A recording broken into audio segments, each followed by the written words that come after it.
tardes a todos, a todas. Les damos la bienvenida en este espacio virtual del Instituto de Estudios Judiciales de la Suprema Corte de Justicia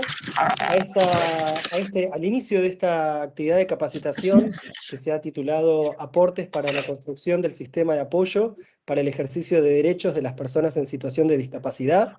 Esta es una actividad enmarcada en la resolución 731 del 19 de la Suprema Corte, y vamos a estar encontrándonos esta tarde y también el próximo jueves, de nuevo en el horario de las 15:30 y siempre con este enlace de acceso.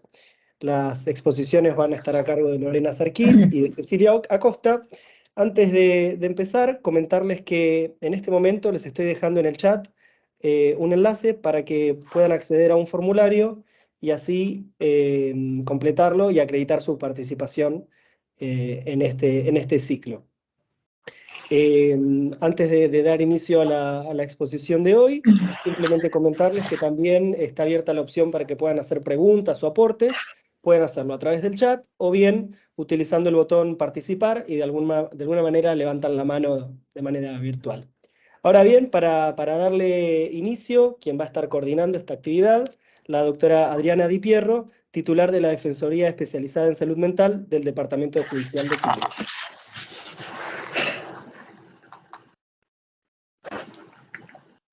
Hola, buenas tardes. ¿Cuántos nombres queridos y conocidos? Y qué nutrida asistencia, ¿no? Enlace en esta tarde que por lo menos en Quilmes es bastante destemplada. Antes de que nos enlazábamos, estábamos un poquito hablando con Cecilia, quien integra la Procuraduría Oficial del Departamento Judicial de Azul. ¿No de Azul? ¿De Azul? Azul. Sí, Azul. Bien. Esto va a intentar ser una charla en esto que es intentar construir día a día una nueva forma de mirar la discapacidad, a la situación de discapacidad, a la salud mental y bueno, dejar atrás, bien atrás, las viejas figuras de curadores, de la falta de posibilidad de escuchar la voz de la persona, y en eso estamos, en este camino estamos. Cecilia nos va a hacer un breve resumen de cómo llegamos aquí y cuáles son algunas de las propuestas. Ya les digo, la idea de esta charla de hoy es contar las experiencias de cada uno. Como dijo Camilo, mi nombre es Adriana Di Pierro y estoy a cargo de una defensoría que está tematizada en salud mental. Que al principio yo pensé que me iba a encasillar nada más que en lo que es discapacidad y salud mental, y después me di cuenta que no, que el tema de salud mental atraviesa todas las materias. Así que más que contenta y orgullosa de estar en esta función, ¿no?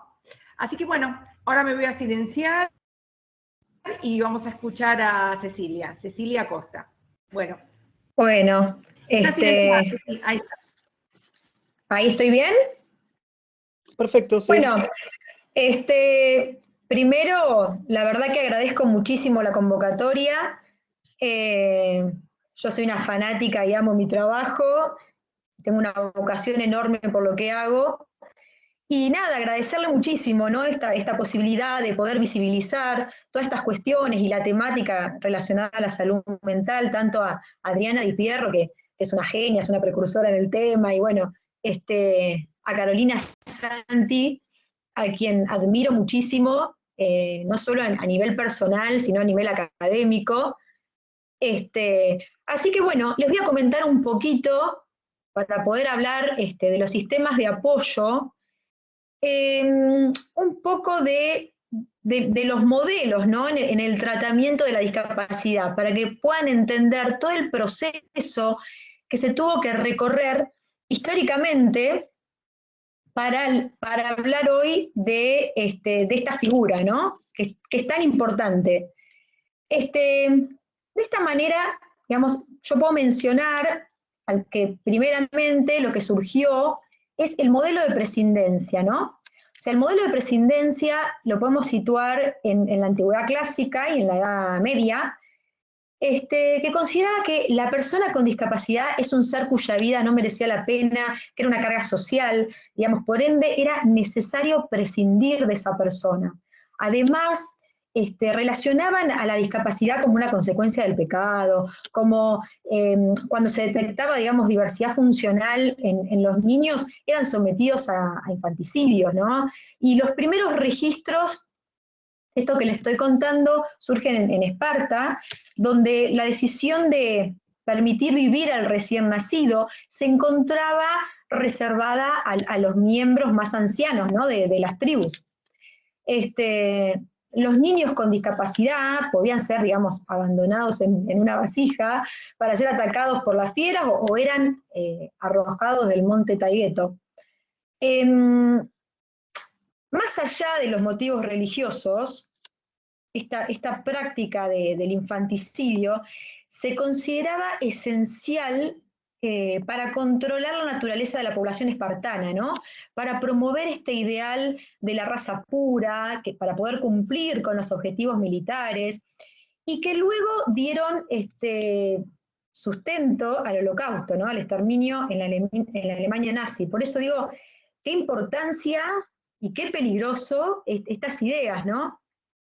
Posteriormente a este modelo, surge el modelo de la marginación, ¿sí? O sea, ¿cuál es la característica principal? La exclusión. Se subestimaba a las personas con discapacidad porque las consideraban que eran objeto de compasión.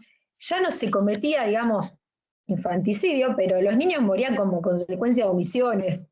O sea, a lo largo de esta historia, de esta etapa, digamos, los niños transcurrían sus vidas, y las personas con discapacidad en general, ¿no? En hogares, en hospitales, en asilos, las prácticas del encierro en instituciones totalizadoras.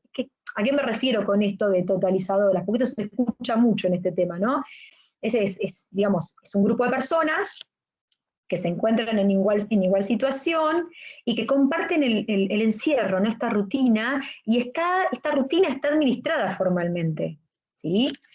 En los inicios de los tiempos modernos surge el modelo médico rehabilitador, que podríamos decir de alguna manera, hoy estamos en una lucha permanente y constante, porque actualmente en la legislación de Argentina tenemos un modelo social de la discapacidad, pero este modelo médico rehabilitador que tantos daños nos hizo, surgió ahí, como yo les decía, en los tiempos modernos, va a tener nacimiento con posterioridad a la Primera Guerra Mundial, ¿no? Donde la vuelta de los hombres a que llegaban de la guerra y que les faltaban algún órgano o alguna función, la sociedad pretendía rehabilitar, ¿sí? En este modelo, el saber de la discapacidad mental, intelectual o psicosocial reflejaba un predominio de un enfoque netamente médico, o sea que la voz del médico era lo más importante, ¿sí? La clave del modelo es la deficiencia funcional, ¿sí? Que es constitutiva de la personalidad de los individuos. Entonces, se vaciaba de todo contenido de subjetividad, y por ende iban a ser, las personas eran objeto de protección, objeto de prestaciones médicas, ponían siempre el acento en el diagnóstico médico, donde la sociedad, ¿qué demostraba? Que claramente que la persona que presentaba alguna deficiencia, una persona que tenía una discapacidad, iba a ser dividida en un grupo, ¿no? En aquellos que, los que tienen discapacidad, iban a ser los normales, los que tienen discapacidad, perdón, los anormales, y los que no tienen discapacidad, los normales, ¿bien? O sea, de esta mirada médico-rehabilitadora, la persona con discapacidad es una persona enferma, que requiere ser normalizada. Entonces, esta normalización es un pasaporte, por así decirlo, para que la persona se integre en la sociedad, ¿sí? ¿Por qué? Porque si normalizábamos, de alguna manera, borramos esa diferencia. Ya que Sticker es un doctrinario que hablaba mucho sobre el tema, y hablaba del ideal social de la goma de borrar, ¿no? Te admitimos, siempre y cuando vos borres la diferencia. Michel Foucault, un pensador, bueno, francés, que obviamente muchos lo deben conocer, filósofo, sociólogo, mencionaba en relación a este tema el concepto de anatomía política, que es un mecanismo de poder, decía él, que describe un proceso, ¿no?, por el cual se apresa a los cuerpos para que hagan lo que se desea, ¿no?, y operen como se quiere. Había grupos de poder que el objetivo era ese, básicamente, estos cuerpos dóciles, sometidos a esta relación de poder, que los construye y que los modela. ¿Y en dónde los modela? Y los modela en dispositivos como en la escuela, la fábrica, la prisión, el hospital. Dice esto, Foucault, que la existencia de la limitación funcional, aunque sea minoritaria, no alcanza, digamos, para producir una discapacidad si no existe, digamos, una instancia social que la sancione a esa persona como minusválida, ¿bien?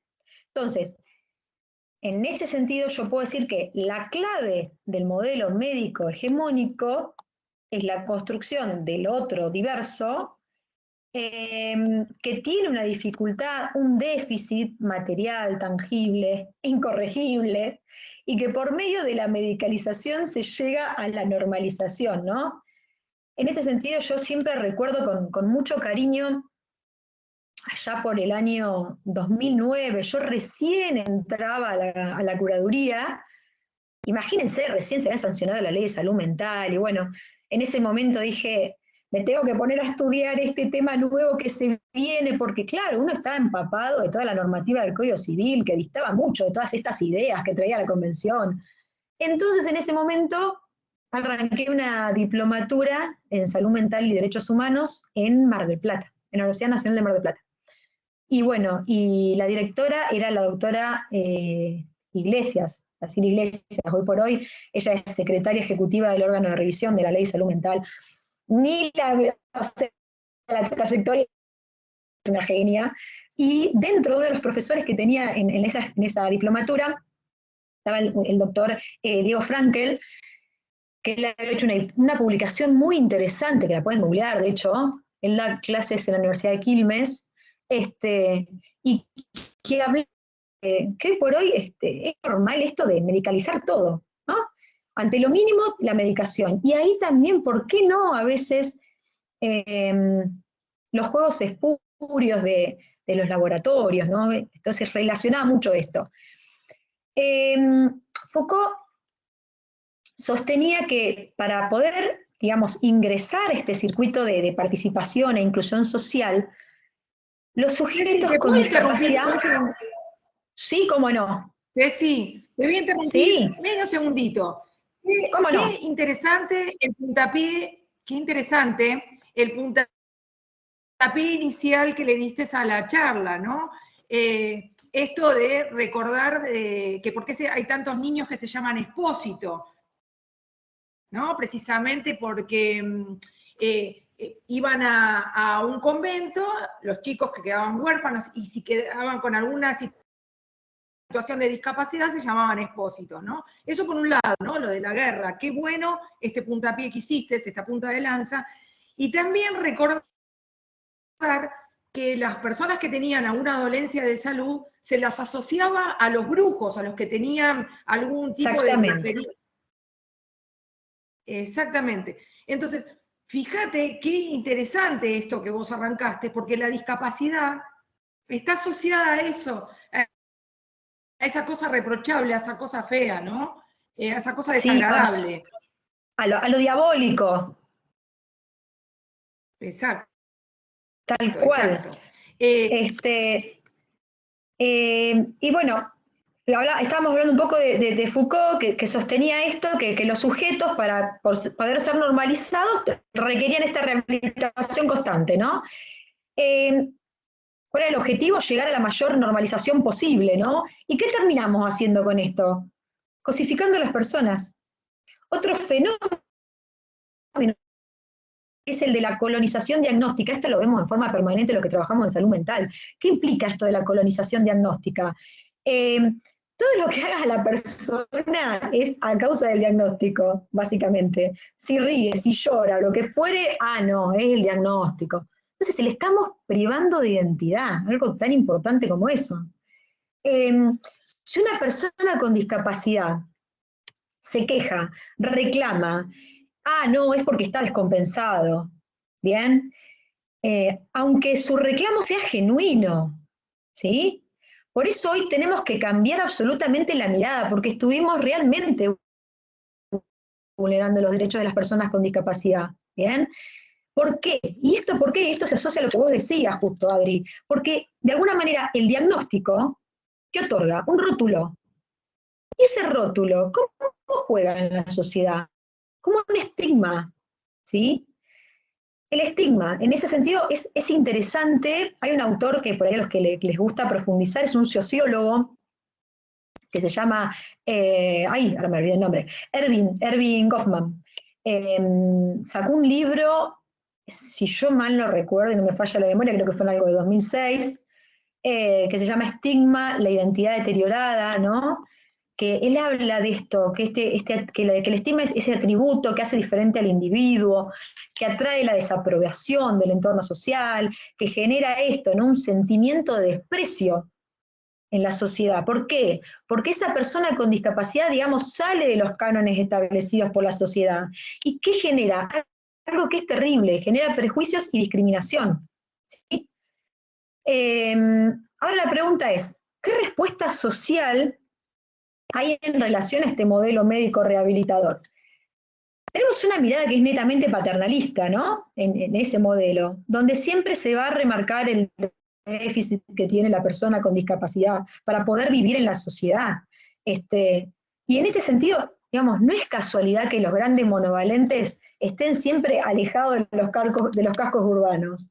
Es lo que decías vos, Adri, tal cual, a la figura de en ese momento, lo que se hablaba, ¿no? La figura del loco, excluido, porque la gente tiene miedo, la gente tiene temor a los padecimientos de salud mental. Y siempre esto de la relación con lo diabólico, por eso es tan importante cambiar nuestras prácticas. Esta política, este modelo médico rehabilitador, tiende a la lógica, y acá es la palabrita que no me gusta decir, porque me cuesta, institucionalización. Porque esas personas, digamos, no pueden vivir en sociedad, y esa responsabilidad encima que recae en la persona para este modelo. En el ámbito de la capacidad jurídica, obviamente que esto generó un impacto, ya que esta concepción se reflejó en todas las legislaciones que sustituían a las personas y se los representaba para todos los actos, ¿sí? Que no eran tenidos en cuenta. Un fiel ejemplo de este modelo lo tenemos que pensar en Argentina. Nosotros, con el Instituto de la Interdicción, que fue plasmado en el Código Civil de Vélez Arfiel, estamos hablando finales del siglo XX, ¿no? Donde esta dicotomía de lo que era normal y lo que era lo anormal, el sano y el insano, era la ideología imperante en la época, ¿no? Este pensamiento médico que está categorizando, que clasifica a las personas, que dice vos sos capaz, vos sos incapaz, este famoso binomio, hacía que el derecho básicamente relegaba en la medicina, especialmente en la figura del médico psiquiatra, esa figura, digamos, ese poder hegemónico que tenía el psiquiatra, y era él el que le daba el encuadre jurídico a los procesos, ¿no? Según el artículo de 141 del Código Civil. Pero ¿qué pasa? Con ese régimen, digamos, de la curatela, se sustituía a las personas en la toma de decisiones, no tenían voluntad, no participaban durante el proceso, eran absolutamente invisibilizadas, ¿sí? O sea, imagínense al punto tal que ya se escribía la sentencia y la persona directamente era borrada del padrón electoral. Y estos procesos realmente a mí me tocó trabajar, yo trabajaba en una defensoría de pobres y ausentes, que ahí inicié, después, de esa defensoría de pobres y ausentes comencé a trabajar en una asesoría de menores e incapaces, y ahí durante los años, en ese año, digamos, 2009, que eran mis primeros pasos, yo veía que la gente venía con con un certificado suscripto por los 3 psiquiatras, conforme decía el código, y se dictaba una sentencia y se lo declaraba incapaz para todo acto, y la verdad que esa persona jamás era escuchada. Y ni hablar cuando se recorría, viste, los grandes monovalentes y uno veía las historias de vida y eran como dice el informe, ¿no? Vidas arrasadas, absolutamente arrasadas. Porque estaban, digamos, en esas instituciones, no realizaban ninguna actividad, era realmente terrible, estaban esperando la muerte. Muy triste y muy angustiante ver esa situación. Yo me acuerdo que las primeras veces que recorría los monovalentes volvía y decía, no, esto yo no sé si lo voy a poder hacer, no sé si voy a poder continuar. Y hasta que, bueno, ¿no? Las vueltas de la vida, uno hace que ver tanto sufrimiento lo vea en realidad como una oportunidad, como que uno tiene, digamos, una pequeña llave que, no sé, a veces levantando un teléfono podés mejorar la calidad de vida de una persona. Por eso yo digo que realmente que uno ve en esto la mano de Dios permanentemente, ¿no? Porque cuántas situaciones tristes y adversas nos toca atravesar y uno está siempre ahí con el rezo a flor de piel y realmente es así. Pero bueno, cambiando un poco del tema, estamos hablando de los modelos, vamos a llegar a los años 70 y en rechazo a ese modelo médico rehabilitador va a surgir el modelo social de la discapacidad. Surge en Inglaterra, ¿no? Había pensadores como Lynn Barton, Mike Oliver, que eran un sociólogo, Tom Shakespeare, que propusieron como un eje fundamental la necesaria, digamos, participación de las personas con discapacidad en los procesos de toma de decisiones, sobre cuestiones que hacen a su propia vida.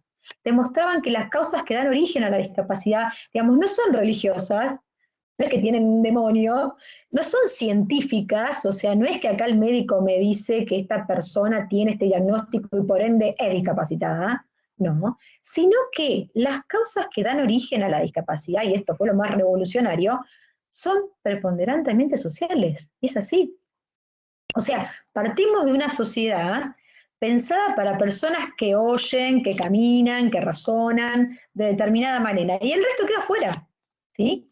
Pero desde esta óptica se parte que toda vida humana es igualmente digna. Las personas con discapacidad tienen mucho que aportar a la sociedad, pero para eso tienen que ser aceptadas tal cual son.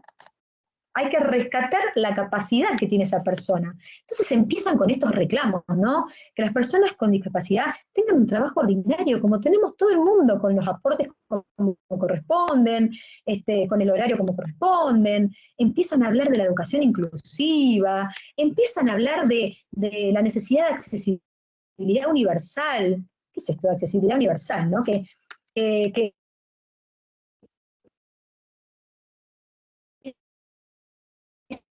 los bienes, los productos, para que todas las personas, digamos, puedan participar de manera autónoma y con las mismas oportunidades. ¿Sí? Por ejemplo, un baño. Si yo, digamos, diseño ese baño pensando solamente en los usuarios de silla de rueda, me estoy olvidando del resto. En cambio, si yo quiero hacer un diseño universal, realmente tengo que pensar en la persona que es usuaria de silla de ruedas, en la persona con alguna discapacidad visual, en el niño, importantísimo esto, en la persona adulto mayor, ¿sí? Que tanto tiempo fue invisibilizada y gracias a Dios la Convención de los Derechos de las Personas Adulto Mayor adquirió recientemente jerarquía constitucional, así que me la estoy imaginando a la doctora Isalina Dabove, nada, feliz, una precursora del tema, una genia también. Pero bueno, eso es el diseño universal, ¿sí? Y con los ajustes razonables, las modificaciones y adaptaciones necesarias y adecuadas que las instituciones del Estado tienen que hacer para facilitar la vida, ¿no? Obviamente, sin que eso signifique, digamos, una carga económica material o indebida o que sea exagerada. Pero en definitiva, este modelo determina que la discapacidad, ¿cuándo surge? De la interacción con una deficiencia funcional y las barreras, ¿sí? Que las barreras es lo que agrava o que genera la situación de discapacidad. Con lo cual, la discapacidad es una construcción social, ¿sí? Lo destacable de este modelo social de discapacidad es que nace de las mismas personas con discapacidad y también se nutre de un movimiento que hizo muchísima fuerza, que es el movimiento de vida independiente, que paralelamente nace en Estados Unidos a partir de pensadores como Edward Roberts, que era una persona con discapacidad, que desde el activismo político quiso demostrar que el problema era la sociedad. Y hay un lema muy importante que después surge cuando se crea la Convención de los Derechos de las Personas con Discapacidad. O sea, nada de nosotros sin nosotros.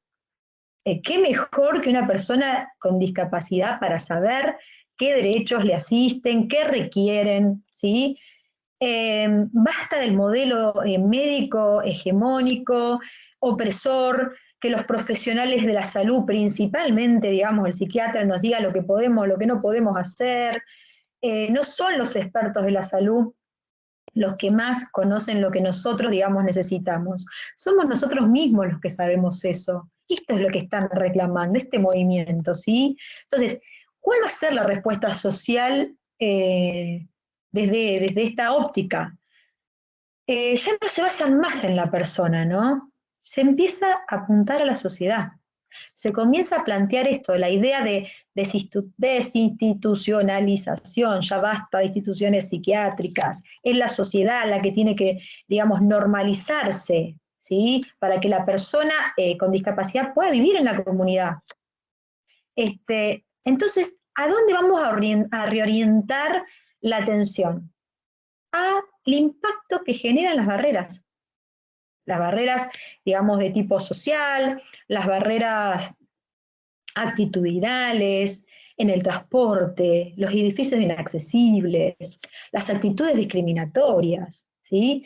Eso es lo que discapacita a las personas, ¿bien? Entonces, el modelo social reconoce, en algún punto, que el tema de la discapacidad nos da una oportunidad que es cuestionar un poco y pensar qué tipo de naturaleza sociedad queremos vivir, ¿no?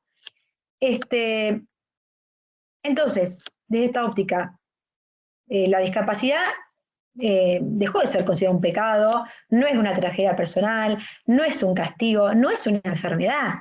Es decir, esas miradas condescendientes que creaban estos dispositivos de dependencia, por ser considerado que una cuestión de derechos humanos. La obligación por primera vez se va a colocar en el entorno, en la familia, en la sociedad, en la escuela. Todos tenemos que hacer los ajustes necesarios que requiere esa persona con discapacidad, ¿sí? Esta idea, este modelo, digamos, va a ser la base ideológica de lo que será la Convención de los Derechos de las Personas con Discapacidad, ¿no? El primer tratado de derechos humanos específico del siglo XXI para este colectivo. ¿Ah? O sea, la Convención fue aprobada por la Asamblea General de las Naciones Unidas en diciembre del 2006. Entonces, en Argentina la ratificamos por la ley 26378, que se sancionó en el 2008, si yo mal no recuerdo, no me acuerdo si era mayo. Bueno, y se le otorga jerarquía constitucional mediante la ley 27044, ¿sí? El 2014. Entonces, esto, ¿no? La teleología de la Convención nos invita a preguntarnos, ¿Por qué el sistema de representación? ¿Por qué la protección esta indiscriminada? ¿Por qué vamos a sustituir a las personas? Y tenemos que repensar esto y partir de una construcción ideológica totalmente diferente. Porque, como hablamos hoy, la construcción es una construcción social, ¿sí? Y tenemos que empezar a pensar en herramientas que estén centradas en la persona, en el respeto de su voluntad, en los apoyos que pueda necesitar, mirando más allá de una de las tantas circunstancias que puede atravesar una persona como es la discapacidad. Y obviamente que nadie está exento de sufrir una discapacidad. Hay autores como el doctor Juan Antonio Seda, que él habla en estas palabras, ¿no? Del primer estatuto de las personas con discapacidad fue la convención. Y en este sentido, yo remarco siempre, él hizo un libro, dictó un libro, que pasó, o sea, a partir de una hipótesis de trabajo, ¿no? El libro se llama Discapacidad y Derechos, ¿sí? Y le otorga a la Convención de los Derechos de las Personas con Discapacidad un valor preponderantemente, digamos, político y simbólico, ¿sí? ¿Por qué dice esto? Porque dice que Argentina, la verdad que nosotros teníamos una normativa anterior a la Convención, que era bien avanzada. Ahora, que no se cumpliera es otro tema. Nosotros ya antes de la Convención de los Derechos de las Personas con Discapacidad, tenemos un plexo normativo que era amplísimo en protección de los derechos de las personas con discapacidad. Así puedo mencionar, con la reforma del 94, el artículo 75, inciso 23, las medidas de acción positiva, ¿no? ¿Qué disponen? Que le corresponde al Congreso legislar y promover las medidas de acción positiva para lograr una igualdad de trato y oportunidades, ¿no? Para estos grupos que fueron históricamente relegados, ¿sí? Como quiénes, las mujeres, los niños, las personas adultas mayor, las personas con discapacidad, ¿bien? Estas medidas de acción positiva, o también llamada discriminación inversa, en palabras de John Rawls, es un pensador que en este tema también es muy interesante lo que él dice, determinaba que no todos somos iguales, escribía el principio de la diferencia, ¿no? Y decía, la parte que está menos aventajada puede recibir una ventaja o un hándicap, ¿sí? Esta idea, digamos, de la idea de que la justicia se relaciona a la equidad, la idea de Aristóteles, ¿no? La idea de la justicia distributiva. Y entre las leyes que teníamos, además de estas de las medidas de acción positiva, por ejemplo, la ley 22.431, imagínense que esa ley es del año 81, ¿sí?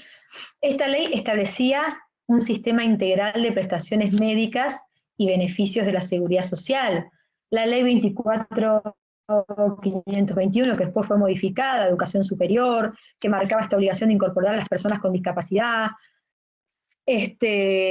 A ver, hay una ley, la ley 24, bueno, no me acuerdo el número, 24.314, que hablaba del beneficio que se le otorgaban a las personas con discapacidad para explotar la concesión de pequeños comercios en edificios públicos. Por ahí puede ser que ustedes lo noten, que hay muchos edificios, por ejemplo acá en los juzgados hay un pequeño comercio y que la persona que atiende, bueno, tiene una discapacidad de tipo visual, y esa ley es de anterior a la convención. Y ni hablar si les explico la ley 24.901, que es la ley de prestaciones básicas en salud y rehabilitación, que a mí odio la palabra rehabilitación, porque me gusta más hablar de habilitar que de rehabilitar, porque si no es como que estamos con el modelo médico. Esta ley, la 24.901, es la que le abre, digamos, a las personas con discapacidad la posibilidad de la cobertura integral, ¿sí? En los tratamientos. Con lo cual, esta perspectiva del modelo social no solamente impacta en esto, sino impacta en el concepto de discapacidad, ¿sí? ¿Por qué digo esto? En el año 1980, la OMS emite un documento que lo denominó la clasificación internacional de las deficiencias, discapacidades y minusvalías, que se reconoce mucho con la sigla CIDDM, ¿sí? ¿Qué entendía por discapacidad esa clasificación? La ausencia o de capacidad de realizar una actividad dentro de un margen que se considera normal, ¿no? Para un ser humano.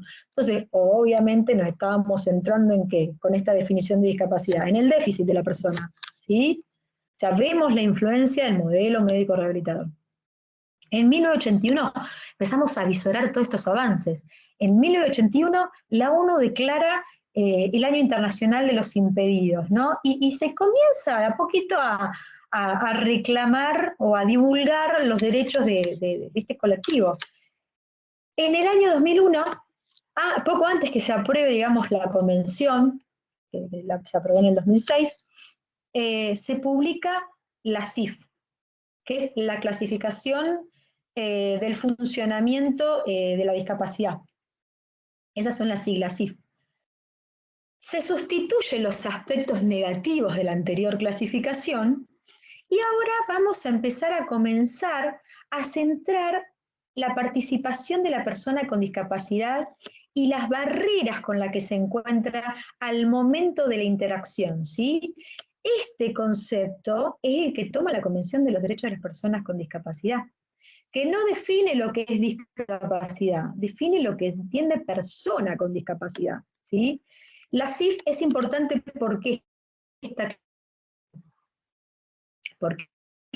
es la clasificación que tienen en cuenta las juntas evaluadoras para emitir el CUD. ¿Qué es el CUD?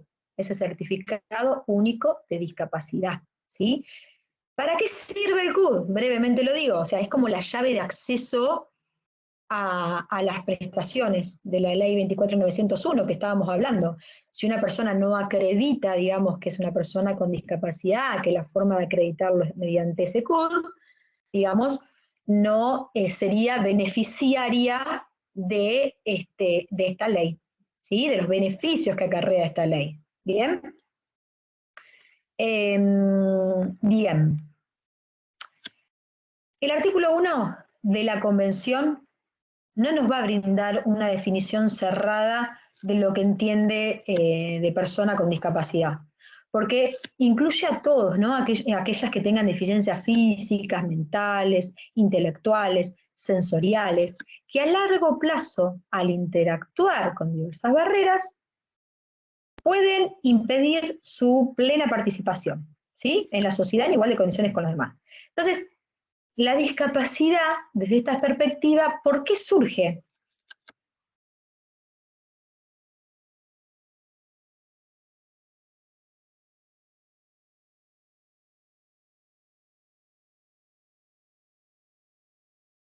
A ver, seguramente se ha colgado la conexión. Vamos a guardar un momento.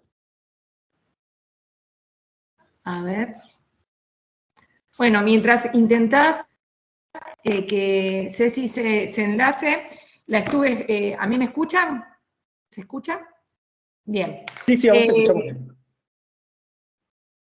Mientras esperamos que Ceci se enlace nuevamente, me quedé pensando, ¿no?, en este derrotero histórico que hizo, y me acordaba, bueno, de una de las primeras cosas que tuve en contacto con lo que es esta materia, es cuando empecé a leer el Quijote, ¿no?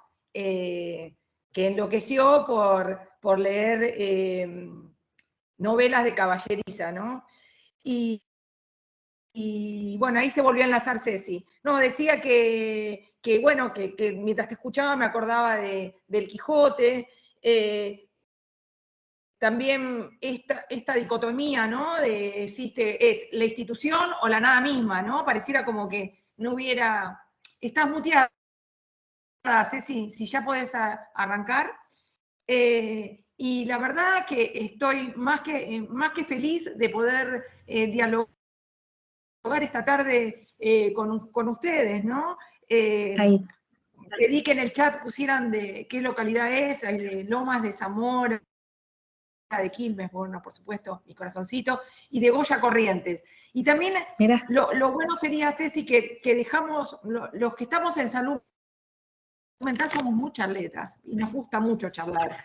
Si podemos dejar un margen de 20 minutos como para que cada uno pueda contar un poco lo que está poniendo acá en el chat, ¿no? Algo de inhabilitación, hay un comentario sobre Foucault también, así que fíjate si podés cerrar dentro de 20 minutos como para poder dar paño a que esta posibilidad charleta que tenemos todos y todas, para poder contarnos nuestra experiencia, ¿no? Porque de eso se trata. El curso de hoy es tratar de sumar qué cosas nos dio resultado a mí. Hay uno de los chicos ahí en el chat que habló y dijo, uy, qué interesante, una defensoría tematizada en salud mental. Sí, realmente es muy interesante. Somos varios las defensorías tematizadas en salud mental. Bahía Blanca, San Nicolás, Lomas, así que somos unos cuantos. Bueno, te doy de vuelta a la posta, Ceci, a ver si podés enlazarte nuevamente. Bien. A ver, ¿ahí me escuchan? Perfecto, sí. Sí, perfecto. ¿Sí? Bueno, vamos a ver un poquito qué pasaba en Argentina, ¿no? Se dicta la Convención de los Derechos de las Personas con Discapacidad, nosotros teníamos el Código Civil de Vélez Sarsfield, obviamente que estaba inspirado en Savigny, y digamos, esta idea de corte netamente patrimonialista, ¿no? Que categorizaba a las personas en cómo, en capaces o incapaces, ¿sí? Entonces, acá había un modelo, digamos, de representación, hablábamos de la curatela. Después con la reforma del 94 se incorporan un montón de principios fundamentales, ¿no? en cuanto a la protección de los derechos humanos, que emanan, digamos, de los tratados con jerarquía constitucional que incorporamos a través del 75 inciso 22, y vamos a darle una vital relevancia al concepto de dignidad humana, ¿no? Como este derecho humano inalienable que nos permite recordar que toda persona con discapacidad tiene un papel importantísimo en la sociedad, ¿no? Y obviamente teniendo en cuenta que los principios para interpretar los tratados como la universalidad, la indivisibilidad, la interdependencia, el principio de pro persona, el de progresividad, y lo que implica esto, ¿no? Que también hay que realizar un control de convencionalidad de las normas para que las normas internas cumplan los principios del sistema de protección de derechos, ¿no? Y bueno, y esto también lo fija, digamos, la Convención de Viena.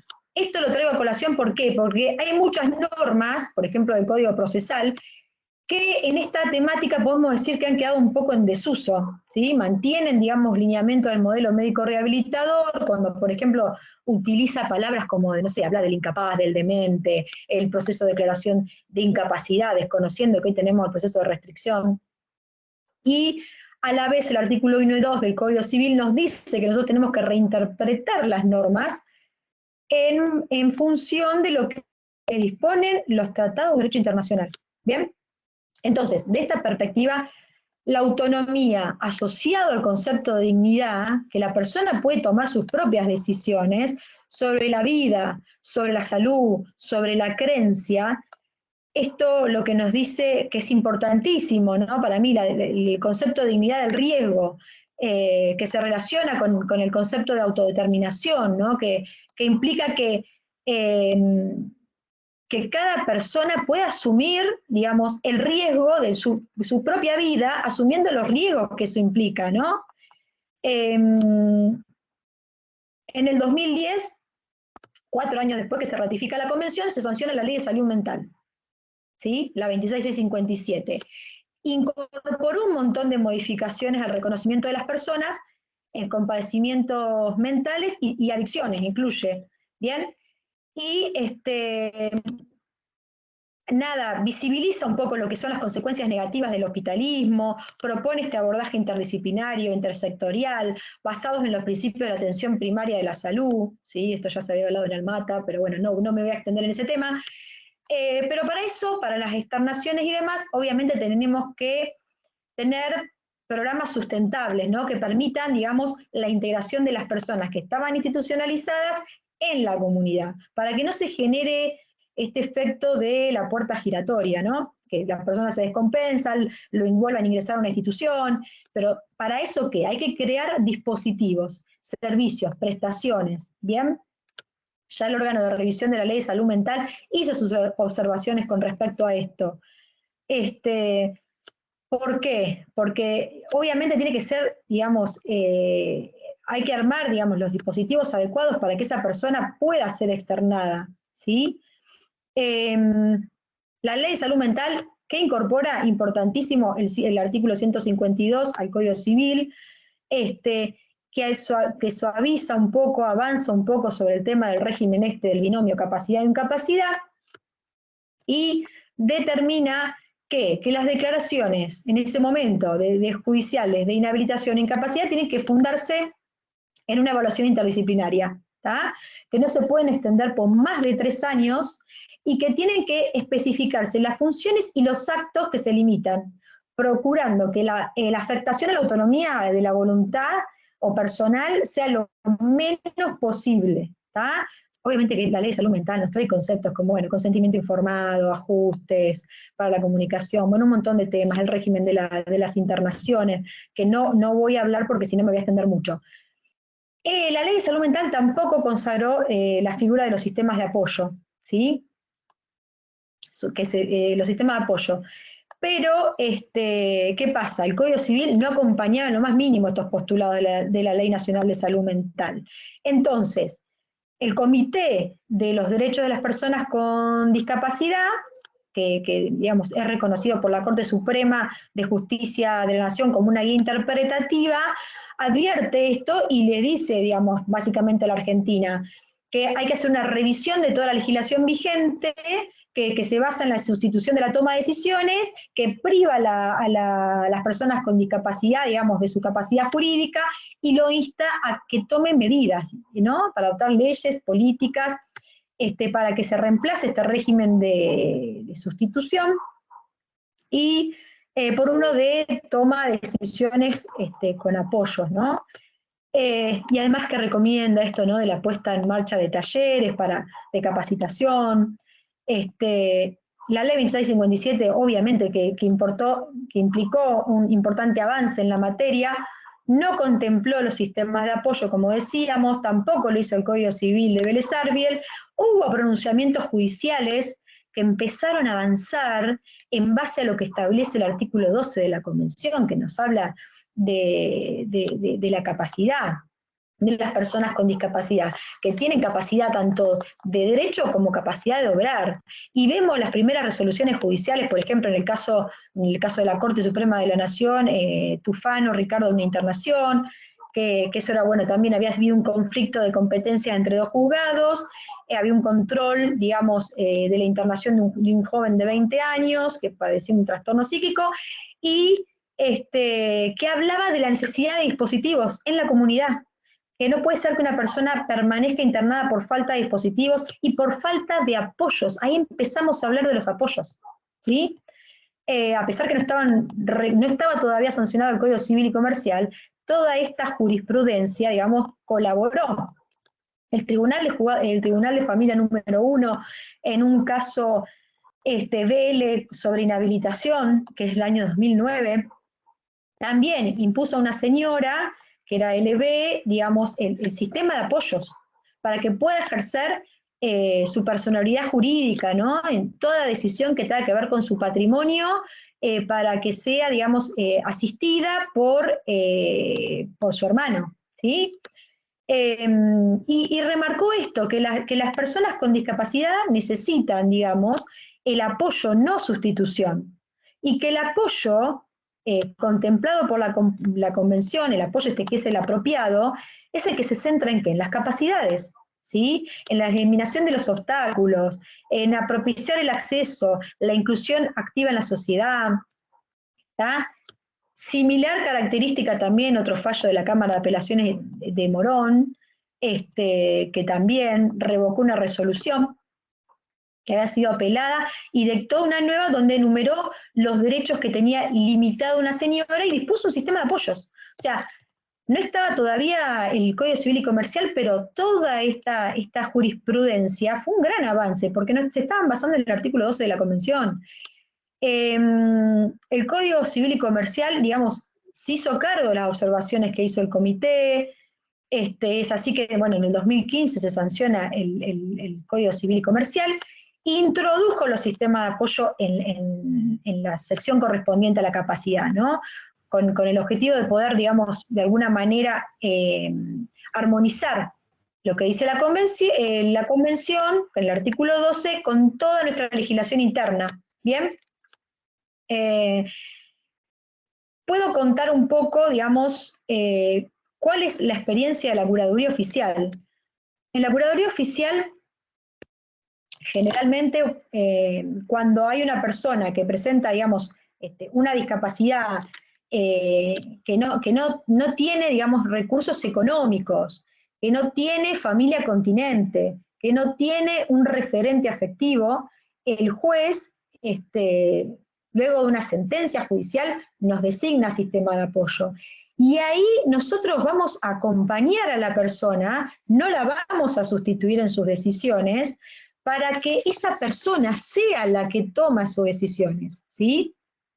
En este sentido, digamos, puedo recalcar que en muchos casos, es un trabajo muy arduo, que en muchos casos nosotros hemos trabajado con personas que han estado institucionalizadas durante años, y con esto de la escucha realmente respetuosa, de la escucha también que tiene que surgir del juez, de este proceso interactivo, en palabras de la doctora Graciela Iglesias, podemos decir que acompañamos a la persona.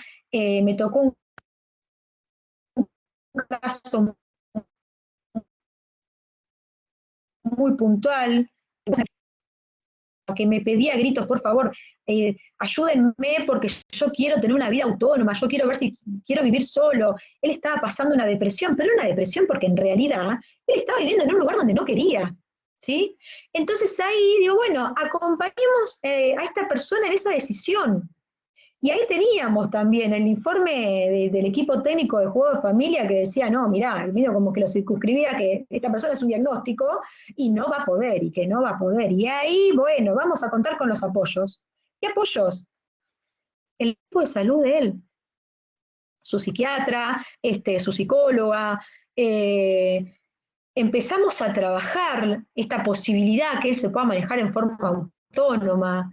Con posterioridad a eso hicimos un contrato, un contrato de alquiler, donde él pudo vivir en forma independiente. Se contrató los servicios de una acompañante terapéutica para que él justamente pueda vivir de esa forma, ¿no? Que es un postulado, el artículo 19 nos dice que tenemos que garantizar esto.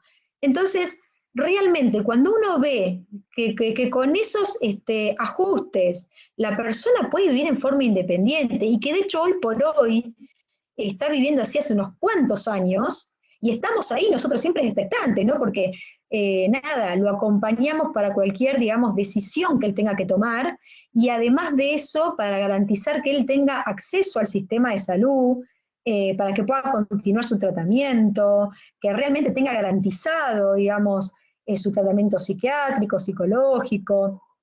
Hoy por hoy, por ejemplo, el día de hoy, esa persona, por ejemplo, entre tantas cosas que hace la curaduría, me vi contratando a un chofer para que lo pueda llevar junto al acompañante terapéutico a una junta evaluadora en la ciudad de La Plata, para que esta persona, digamos, se le pueda otorgar la pensión por invalidez, porque era una persona que era un docente, y a raíz de su diagnóstico lamentablemente no pudo continuar con la docencia, pero sin embargo se ve cómo a través de diferentes apoyos, que no necesariamente tienen que ser los formales, sino más bien los informales, una persona puede ir tomando sus propias decisiones con libertad, con voluntad, respeto a la autonomía de la voluntad.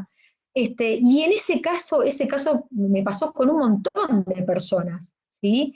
esto de que a raíz de esta escucha, que el juez tiene la obligación también, ¿no? Por el artículo 35, que para mí es vital, porque es el momento crucial donde la persona va a decir, digamos, puede proponer hasta incluso qué sistema de apoyo quiere, ¿sí? Que el sistema de apoyo no solamente tiene que ser un familiar, sino que el sistema de apoyo puede ser, digamos, algún referente de una institución, puede ser un acompañante terapéutico. De hecho, en un expediente nosotros estamos juntamente con un acompañante terapéutico. El acompañante terapéutico está, digamos, para garantizarle las cuestiones relacionadas con la salud y, digamos, nosotros estamos para que la persona tome decisiones con respecto a actos, ¿sí? Actos de relevancia, actos jurídicos, ¿bien?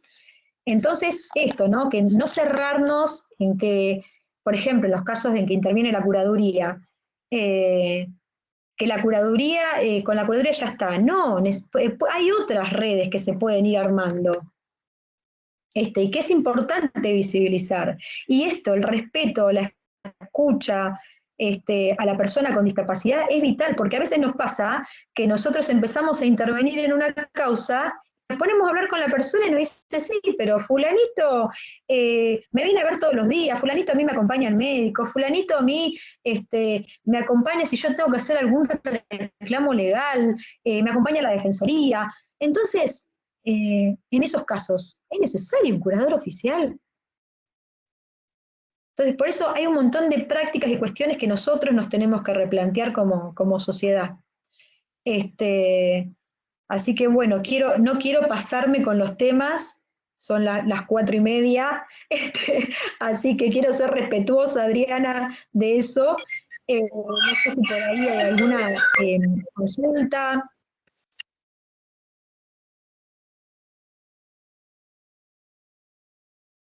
¿Alguna experiencia que quieran compartir?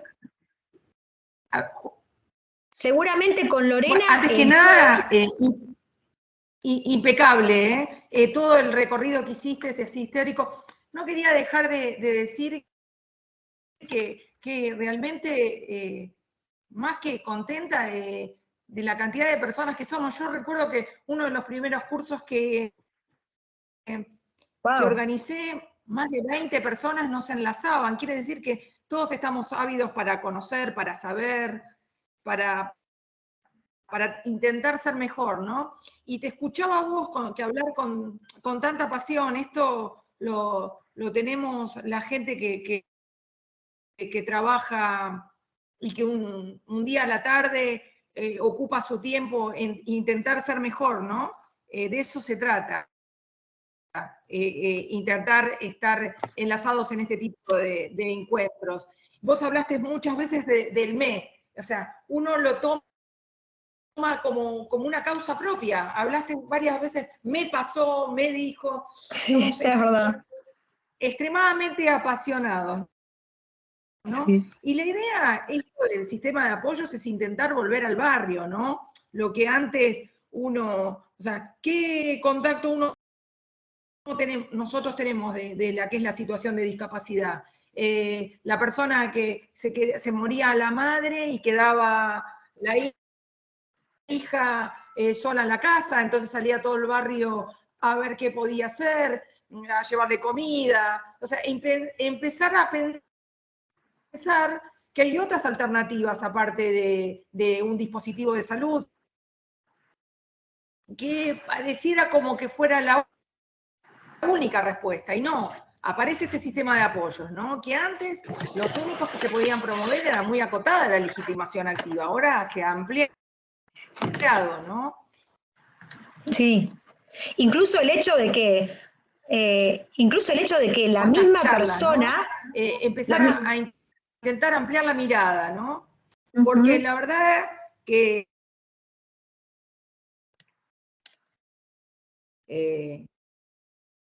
y lo cual me hago cargo. Hay dado el micrófono, si hay... Buenas, hola. Algo dijeron sobre Foucault, algo dijeron sobre inhabilitación. Hola, ¿se escucha? Sí, Janina, se te escucha. ¿Cómo les va? Buenas tardes. No, yo quería hacer un comentario de una situación que hace un par de años tuve que atravesar de muy mal gusto.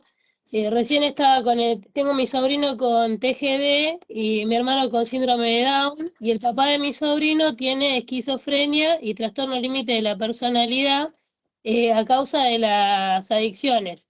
Ya están diagnosticados, tienen el certificado de discapacidad. Y bueno, en su momento con el nene más chico, como no lo tenía todavía a mi cargo, tuve la penosa experiencia de pasar por el Bueno, Hospital Esteves, quiero donde... agregar algo más. Sí, continúa, Janina, que a Adriana se le Ah, está perdón. cortando el audio, sí. Y bueno, en el hospital ese en el Esteves, que es un hospital para mujeres, nos entregaban la medicación para mi sobrino gratuitamente, y yo la tenía que ir a retirar. Y veía la cantidad de chicas que tranquilamente podrían estar en una casa con un apoyo, que no necesitaban estar internalizadas, y que no o sea, si bien tenían un problema psiquiátrico que era notorio, no estaban en una condición de letargo, digamos, como inhabilitadas para poder manejarse solas, tomaban mate, charlaban con otras internas, y estaban todas juntas con gente que defecaba ahí en la vereda, digamos, del sanatorio. Era muy triste porque incluso uno quiere a veces hacer algo por todos y no puede. Por otra parte, tenía una consulta también. Ahora tengo que hacerle la curatela. Yo soy abogada independiente Nobel. Recién hace poco tengo la matrícula. Estoy con un bagaje de cosas de desconocimiento. Estoy haciendo la tutela para mi sobrino y haciendo la determinación de la capacidad jurídica para el papá de mi sobrino, que ahora van a dictar sentencia. Y ahora me entero porque fui a inscribirlo a un colegio nuevo, a mi hermano con síndrome de Down, que hace como un medio año que no está yendo al centro educativo terapéutico donde asistía. En el nuevo centro educativo me solicitan la curatela del nene, que tendría que estar a nombre de mi mamá. Yo lo que quería saber era, esta curatela, él tiene un lenguaje gutural. Si bien se entiende y se expresa de guturalmente, no tiene, digamos, un aprendizaje normal como sabe leer, escribir, eso no lo hace. Pero sí va al baño solo, se baña con ayuda, todo un apoyo. En ese caso yo tendría que solicitar la curatela, o hago directamente el pedido por el apoyo, o hago la determinación de la capacidad jurídica solicitando la curatela o el apoyo. Mirá, Janina, en realidad, primero, bueno, en el caso puntual, la persona obviamente va a ser evaluada, ¿no? Por el equipo técnico de juzgado de familia, ¿sí? Que ellos van a ser los que van a determinar qué tipo de apoyos va a requerir, ¿sí? Y digamos, qué modalidad y para qué actos en el caso de que esa persona se le pueda restringir la capacidad. El caso de que requiera un curador, y estamos hablando de un proceso de discapacidad, es excepcional. Es el caso de que la persona total está directamente desconectada de su entorno, ¿sí? Y que por más que vos le pongas un sistema de apoyo, no va a servir. Siempre ponen el famoso caso de Gustavo Cerati. La Claro. realidad es que la idea siempre, porque vos me decís, sí, se comunica con sonidos guturales, pero él puede de alguna manera manifestar qué quiere y qué no. Entonces, hay que ser respetuoso de eso. El equipo tendría que determinar, a ver si requiere, digamos, intérpretes o lo que fuere, qué apoyos va a requerir para que esa persona se le restrinja la capacidad jurídica y pueda realizar actos como cualquier otra persona con todo este sistema de apoyos. ¿Sí? O sea, pero Claro. eso lo va a definir, digamos, el equipo interdisciplinario a través de una pericia, que obviamente no es vinculante para el juez, y después también otra herramienta fundamental va a ser la escucha. ¿Sí? Cuando el juez entreviste, digamos, a esta persona, y en función de eso va a evaluar qué actos se van a restringir o no, y con qué alcance. Por eso yo siempre digo esto de que la sentencia, el juez se convierte en un artesano, En los sistemas de apoyo, digamos, no hay fórmulas mágicas que dependen de cada caso en particular y cada caso puntual, ¿sí? Porque un apoyo que le puede servir a X no le va a servir a A. Y es así, y por eso, digamos, requiere mucha precisión por parte del juez. Doctora, otra cuestión que yo vi, no sé si lo considero como una especie de manoseo o no, pero en este caso yo era la abogada de mi hermano en el sentido de pedir la determinación de la capacidad jurídica por el tema de las adicciones y por si necesitaría una internación urgente porque tuvo un ataque psicótico, digamos. Pero cuando tuvimos que ir a la parte donde le hacían a él la evaluación interdisciplinaria y después de eso que tuvo que evaluarlo la asesora de incapaces, yo noté mucha predisposición por parte de la asesoría de incapaces del juzgado, pero no así el interés, digamos, demostrado de la parte del juez, por ejemplo. En ese caso, ese día justo de la audiencia, la secretaria tenía una audiencia, el juez estaba en una audiencia, lo atendió un tercero que no me acuerdo cómo se denomina a la persona que lleva la causa, y la defensora de incapaces, que es otra, también, al principio me habían nombrado una, después fue otra, la defensora, y se comunicó por vía web, o sea, por las videollamadas. Yo eso no lo considero correcto, digamos. Me hubiera gustado que estén todos reunidos en el lugar, digamos, en la audiencia, donde se tome la audiencia. La asesora de incapaces, Bárbara, me explicó todo de pe a pa, le explicó a él las cosas, él disposición porque tenemos en cuenta que es una persona que está tomando medicación, que tiene una depresión, digamos, y que necesita atención psicológica.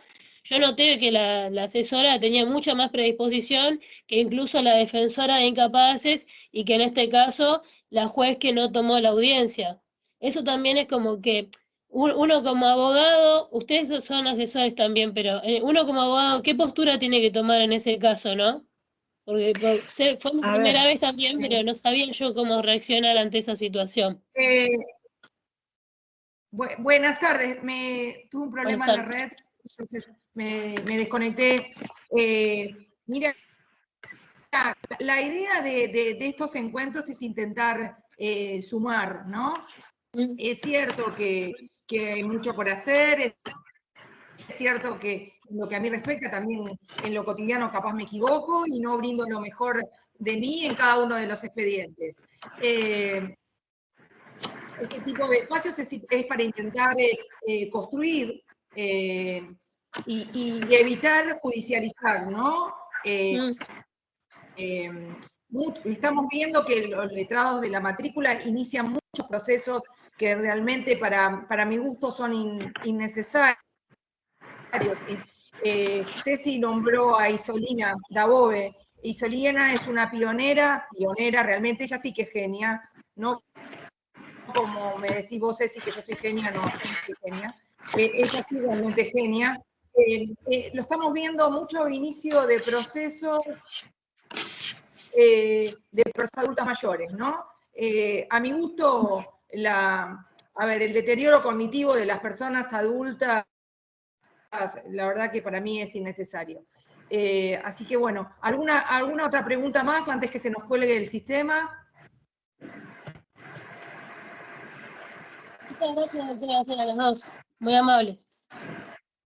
No, gracias a vos, por favor, por escuchar. ¿En qué localidad vos, perdón, Ceci, ¿en qué localidad vos ejercés la profesión? Estás muteada. ¿En qué localidad a mí me preguntan, ejercés la profesión? Sí. Yo en Avellaneda. Avellaneda. Sí. Genial. Sí, hay 2 defensorías tematizadas en salud mental en Avellaneda. Muy buenas igualmente, no me quejo de nada. Yo, más que nada, mi consulta apunta a si es así el proceso siempre, porque para mí es algo totalmente novedoso y me interesa mucho el tema de discapacidad. Bueno, me alegro mucho. Gracias. No.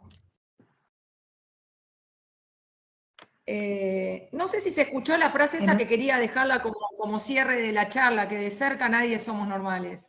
No sé si se escuchó. O antes. No, no se escuchó. La mano mágica. ¿Se escuchó? Se escuchó. No. Y también lo de tratar de recuperar el barrio, ¿no? Como cierre. Y también esto de que, bueno, aprovechando que hay abogados de la matrícula, también abogados y abogadas de la matrícula escuchando, que sean realmente restrictivos el inicio de procesos judiciales. Realmente judicializar la discapacidad, la dolencia de salud, la verdad que no está bueno para nadie. No. De hecho, ahora hay una tendencia a que se designen apoyos sin restringir la capacidad, ¿no? Que eso está muy bueno y que a eso vamos y a eso tenemos que apuntar. Tratar de no judicializar y que se designen los apoyos que la persona tiene en la comunidad. En relación a esto que plantean... Hola. Hola. A ver, perdón. Hola. Hola. ¿Sí, se escucha? Se escucha. A ver. En relación a esto que plantean de no judicializar indiscriminadamente, por decirlo de algún modo, dejé una consulta ahí en el chat si es posible, yo sé que por ahí excede este espacio, pero en relación a las problemáticas que se suscitan con niños con programas de inclusión escolar y, bueno, conductas escolares como sucede a veces de no inscripción de niños o de reducción de jornadas horarias o conductas que están completamente cotidianas, ¿no? Que están completamente alejadas del actual paradigma de las personas con discapacidad y demás.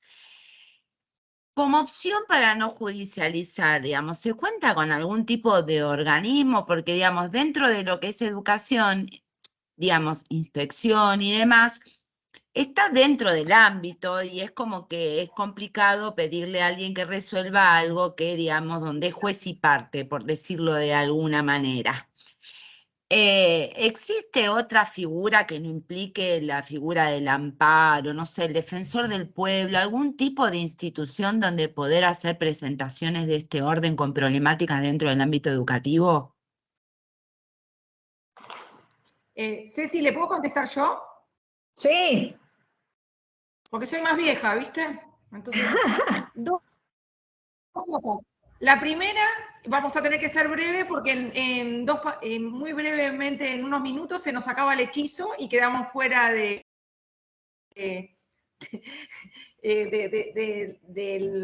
la conectividad. Vos sos María Fernanda Sotelo, ¿no? Sí.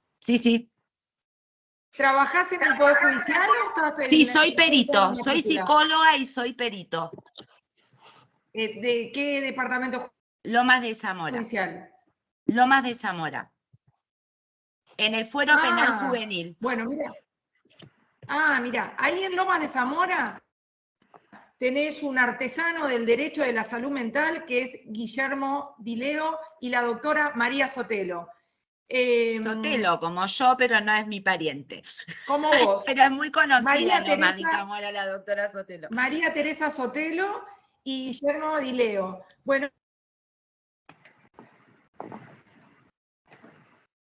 Ay, se interrumpió, no sé. Sí. Qué pena.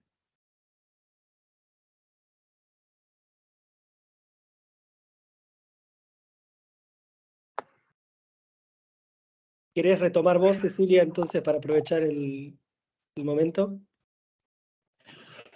En realidad, a ver, vamos a ir. Yo iría más que nada porque hay una negación, digamos, de los ajustes razonables, lo que implica que esa negativa para la convención lo configura como discriminación, ¿sí? Entonces habría que evaluar si se puede hacer, digamos, una denuncia por discriminación, básicamente.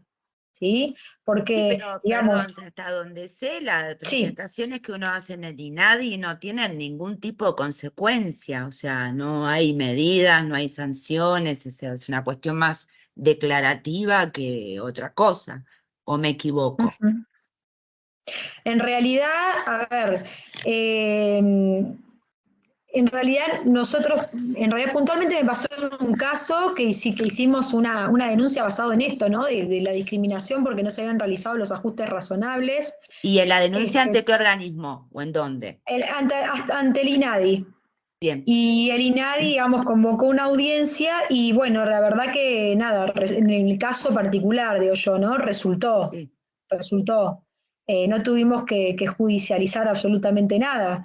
Pero sí, llegado el caso, y si ven que tampoco este organismo, digamos, da sus frutos, tenemos que recordar el caso Naranjo, ¿no? Que este chico que también se le negaban los ajustes necesarios en la universidad, creo que era de la Universidad de La Matanza, y lamentablemente sí, ahí tuvo que judicializar para que venga, digamos, un juez y le diga que lo incorporen para que este chico, digamos, pueda terminar su carrera universitaria. Pero sí, hay casos que lamentablemente ante la omisión de los organismos que están en esta temática y que corresponden dictaminar, sí, hay que ocurrir al órgano jurisdiccional. Bien, muchas gracias. No, por favor. Bueno, Adriana creo que, no sé si se ha desconectado, Camilo. Está por acá, pero no la veo, Ah, creo que anda con algún temita con su conexión. Así sí, que, me parece que sí. sí. Así que, bueno,